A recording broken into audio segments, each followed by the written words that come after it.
Morning, parents. Welcome to our latest Monday morning meditation. We're in part 3, the final part of Psalm chapter 8.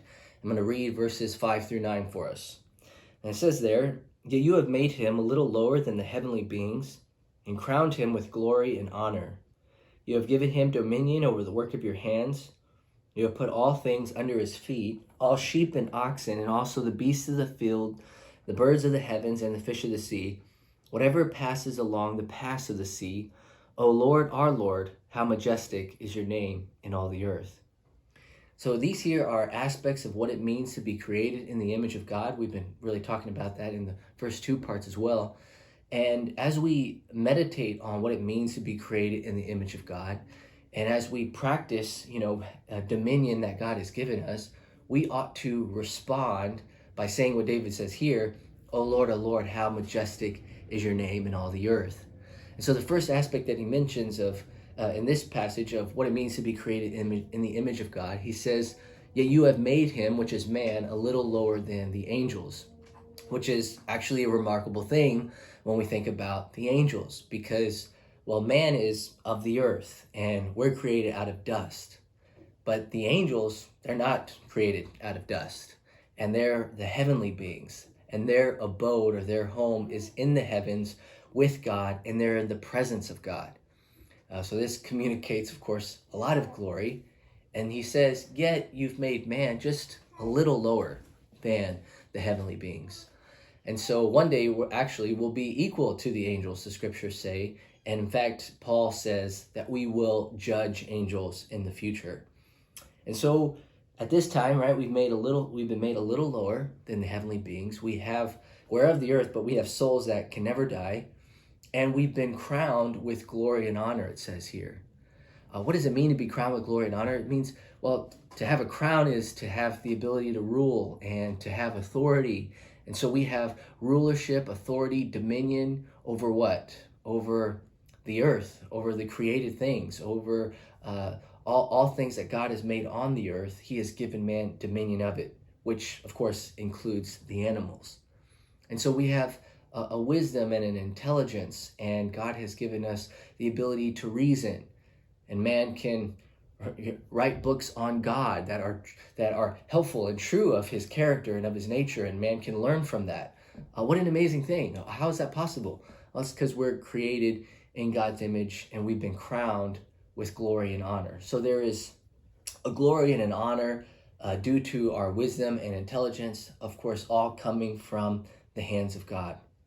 The other day we were at the zoo, and we overheard a lady there who was talking to one of the workers, and they were talking about just some of the small fish, and how they could train them.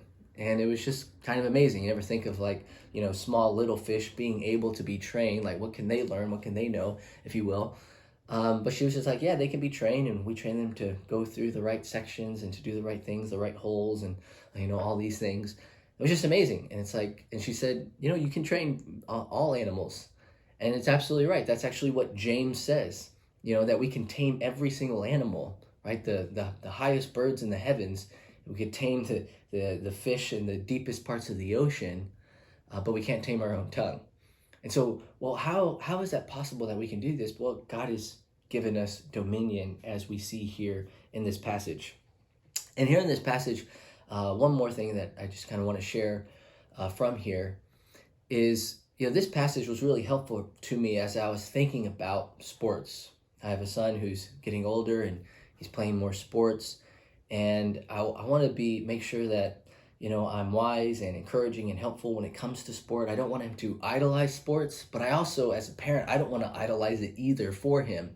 So I don't want the sport to become a ruling thing within his life, where it rules our schedule and it rules our lives. But no, God is the ultimate ruler, and sports can be enjoyed, but they need to be in their proper place. And I was meditating on this passage. It was helpful because I was thinking about, what it means to be created in the image of God. And I was thinking about in our, backyard, we can see into the park, and there at the park is a basketball goal.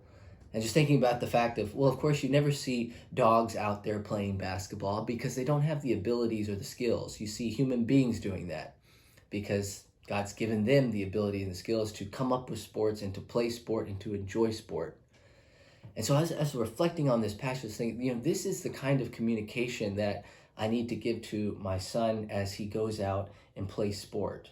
This is the kind of communication we want, may I suggest, for all of us as we send our children out to do any kind of performance, whether it's performance of a musical instrument, a performance of dance, or performance of sport, any kind of activity that's kind of performance-based. We want to communicate to our children, go out and image God well, right? Because God's given you the skills and the abilities. Go out and image God well as you do those things.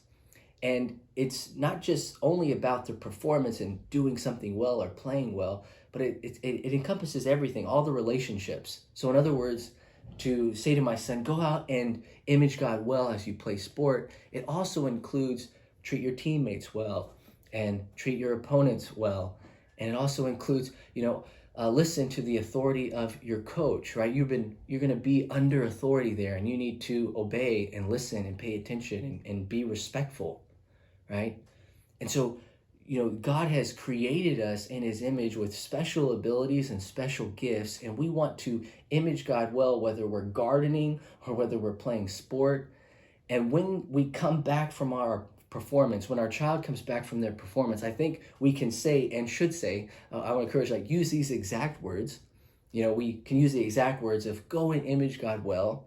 And when they're done with their performance and they come back to us, we can say together, man, as we think about that and God's given us these gifts and abilities, let's respond by saying, oh Lord, our Lord, how majestic is your name in all the earth. That you've done these things and you've made us.